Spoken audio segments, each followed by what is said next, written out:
A homeless teen named Liam risks his life to defend an older biker, Jack, from an attack. What happens next will leave an entire town speechless.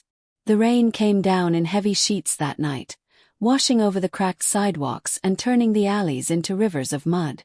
Under a flickering streetlight, a boy named Liam huddled beside a trash bin behind a shuttered diner. Only 16. His face carried the exhaustion of someone twice his age. His thin jacket was soaked, his arms wrapped tight around his knees as thunder rumbled overhead. Liam had been invisible for a long time. Just another homeless kid in a world that stopped noticing people like him. His mother had passed away when he was 14, and his father, broken by grief and drink, had disappeared soon after. Since then, life had been a blur of cold nights, empty stomachs, and silent tears. But even as the rain poured, there was something stubborn inside him that refused to die. A spark of goodness, a quiet belief that maybe, just maybe, kindness still mattered. That belief was about to be tested in a way he could never imagine. But before we dive into what happens next, I'd love to know, where are you tuning in from today? Drop your country in the comment below and please like the video. Thank you. Now let's continue. Lightning cracked through the sky as Liam scavenged behind the diner for scraps of food. That's when he heard angry voices echoing across the street. Peeking around the corner, he saw a group of young men crowding around an older man outside a bar. The older man was massive, built like a wall, tattoos crawling up his arms. His leather vest bore the emblem of the Iron Serpents, a feared motorcycle club. 3 younger men surrounded him, their laughter sharp and cruel, their words slurred with alcohol. "Old man, think you're tough," one sneered. "This town ain't yours anymore." The biker Jack didn't rise to it. He looked tired, worn down. "Walk away," he muttered. But the punks didn't listen. They shoved him, spit at his boots, trying to spark a fight. When one of them picked up a metal pipe and raised it high, Liam's heart nearly stopped. He could have hidden, walked away, pretended he didn't see, but something deep inside refused to stay silent. Without thinking, Liam darted forward into the rain. "Stop!" he shouted. The metal pipe came swinging down and struck him instead. The impact knocked the air from his lungs. Pain shot through his shoulder, but he didn't fall. He stood his ground, trembling, yelling again. He didn't do anything. The attackers turned on him, furious that a scrawny street kid had interfered. They shoved him to the ground and began kicking. Jack tried to pull them off, but there were too many. The world blurred for Liam, rain, fists, and shouting blending into chaos. Then, faintly, sirens wailed in the distance. The attackers scattered into the darkness like cowards. Jack fell to his knees beside Liam, lifting his bruised face from the mud. "Kid, why'd you do that?" he whispered. Through the haze of pain, Liam murmured, "Nobody deserves to be hurt like that." His voice broke and his eyes fluttered shut. Liam awoke to the smell of disinfectant and the steady beeping of a monitor. The world felt unreal. White walls, soft sheets, the hum of machines. Every bone in his body ached. When he turned his head, he saw the biker sitting beside his bed. Jack hadn't left his side. His leather vest was draped over the chair, his eyes bloodshot and tired. "You're awake," Jack said softly. "Name's Jack Turner. You saved my life, kid." Over the next few days, Jack stayed close. Between short conversations, he learned about Liam's past, the loss of his family, the nights on the street, the constant hunger. Each word cut deep into Jack's heart.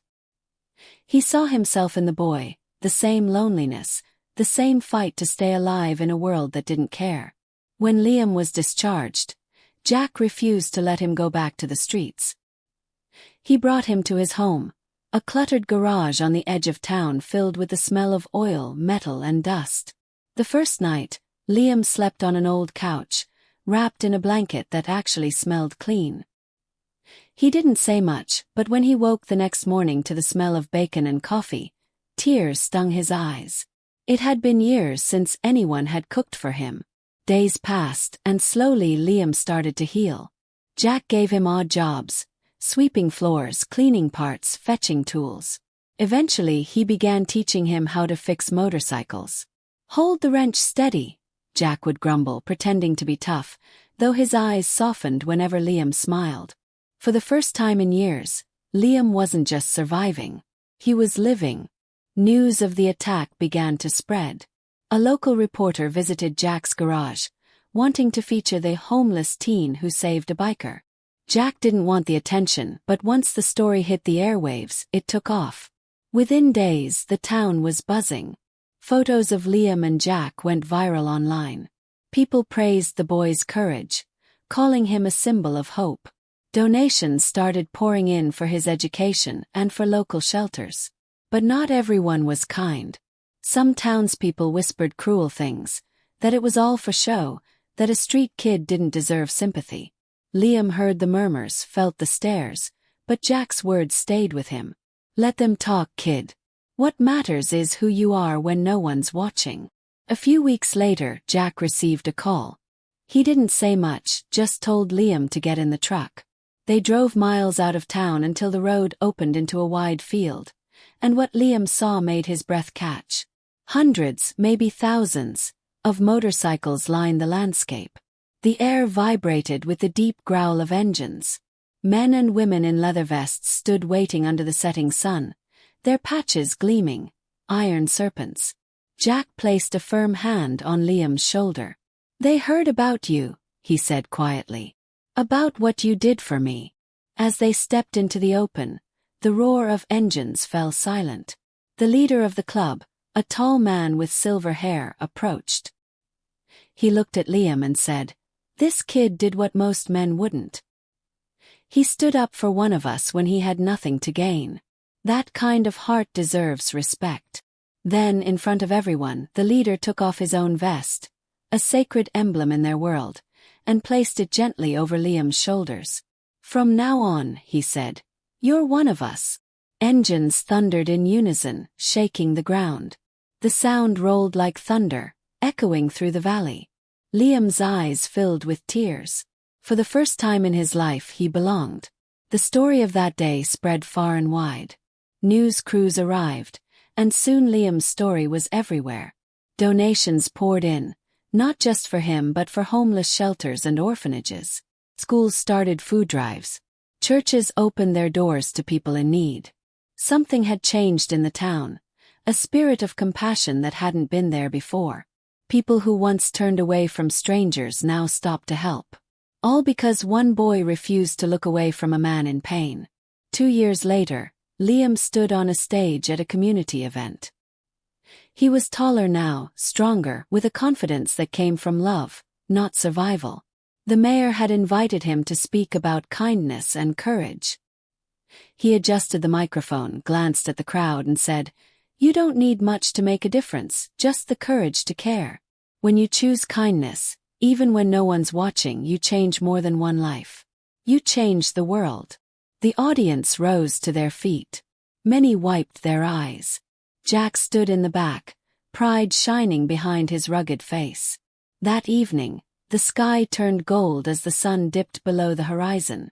Jack and Liam rode side by side down the long stretch of highway, engines humming like a promise.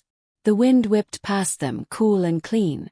For Liam, every sound, the rumble of the bike, the beat of his heart, felt like freedom. The stars blinked overhead, and for the first time, peace filled him completely.